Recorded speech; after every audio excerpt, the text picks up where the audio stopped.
welcome back to Big Screen Nation. It's me, Solly. I'm going to just be giving my thoughts today on Falcon and the Winter Soldier, Season 1, Episode 2.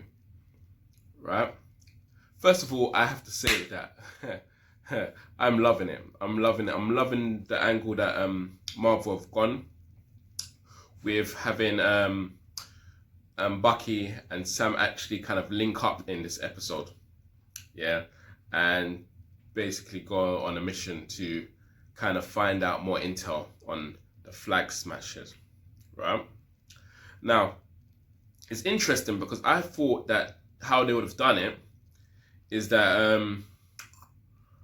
you know, they would have had Falcon. It would have been like a side mission to both of them to go out in the bigger picture. But no, it's a mission that Sam's taken on himself, where you see him start kind of taking interest into them from episode 1, and in episode 2 he comes out to, you know, go and do his continuing investigation that he started in episode 1. Now Bucky comes into the picture, right, and links up with Sam, because really and truly he only comes down to kind of have words with Sam about why Sam gave up the shield and why, you know, he gave up the shield. Basically, he shouldn't have gave up the shield, because he knows that his spar, you know, Steve Rogers, the original Captain America, gave the shield to Falcon for a reason, because Falcon was supposed to be the one that carried on the mantle. But Falcon felt like, you know, that should belong to Steve, and, you know, ends up in the museum. Anyway, right, get past that. So they go on the mission together, and you see their dynamics and everything like that. They're a bit of jokers, and it's like you can tell that they get on quite well, but there's a natural banter between them, you know, which is better than how it was portrayed in the trailers.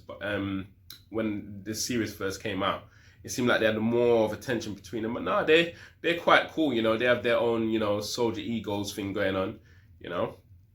But for me, I tell you, this episode, for me, really and truly, the star of the show has to be John Walker, you know, the new Captain America. You know, he's actually featured in the comics and stuff like that. But because it's been a very, very long time since I've indulged in those comics, because my friend used to be a really good comic book fan, so I used to kind of like, you know, pick off it. And also Battlestar as well. Battlestar is another classic comic book character as well.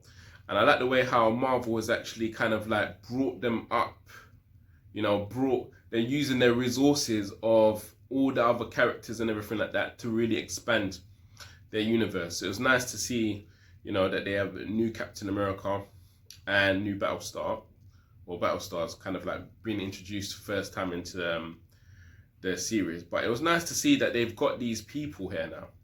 And what I really like about what they've done with Captain America in this one, right? He is not trying to live up to Steve Rogers. He's just trying to do his thing, yeah? He's trying to just be a symbol of hope for people, you know? And what I like about him, he's not a super soldier, yeah? He's just a really good military trained guy, you know? But the way how you see him throw that shield and fight with that shield, you're thinking, gee! He's thinking, gee, he can rock. Obviously, he doesn't have super strength, you know, and it's good that they show the vulnerabilities of him in this episode. But what I would like to see in the future, hoping so, is that he ends up taking this super soldier serum as well, because the Flag Smashers, they all seem to have super strength, and they've got this super soldier serum thing going on as well, and it's quite cool. It's quite cool to see how they rock. And, you know, they don't really stand. Whoa, they really kicked ass. Like the Flag Smashers really kicked ass in this episode. And, you know, it's good to see that, you know, the heroes don't always, you know, win at the end of the day. Yeah. So that's basically my thoughts on it. Yeah. But also, I have to go back to this new Captain America again. I can't help myself. But it's good because, like, I had to think, this guy's face looks really, really, really familiar. Like, I swear I've seen him in things before. And then when I checked it out, he's Kurt Russell and Goldie Hawn's son. You know, I did a review on their film back in December. You know, Christmas Chronicles and Christmas Chronicles 2. You know, and they produced a really good son. You know, that happens, you know, to be the symbol for America in the MCU right now. So it's nice to have a really good episode come along really well, you know, and I'm just can't wait to see what they come off with next. I'm anticipating in the future that they make Battlestar and Captain America, you know, get some super strength to go along with their, you know, their military skills, because if they could do that with them, then, you know, you could either see them twisting up and turning into some super villains, or really being a really good part of you know, the hero side of the Avengers and the Marvel universe in the future. Yeah, it's still early days, so there's a lot still going on. You know, they stepped away from, you know, Bucky's exploration of, you know, him assassinating people from the past and hanging around with them and stuff like that. But it was also nice to see in the episode that they touched on the first black super soldier that was out there. You know, that Bucky took Sam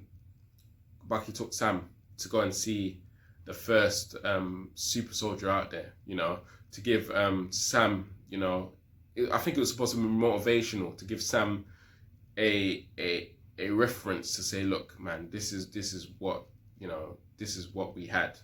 You know, although he was working with Hydra and stuff, but it's still for him to know that, you know, there were people out there that were, you know, doing their thing. You know, I think it was supposed to be a point of encouragement, and that was a good highlight to the episode. And overall, I think I really feel that the story is going well. I feel like it's going much better than how WandaVision started off. You're not even having to ask too much questions into like what's going on in reality. Everything's just being thrown at you, which I do like. So let's see what happens next week. And thanks for watching. And please like and subscribe if you want to hear more of my opinions on Falcon and the Winter Soldiers on the coming weeks. And hope to see you again soon.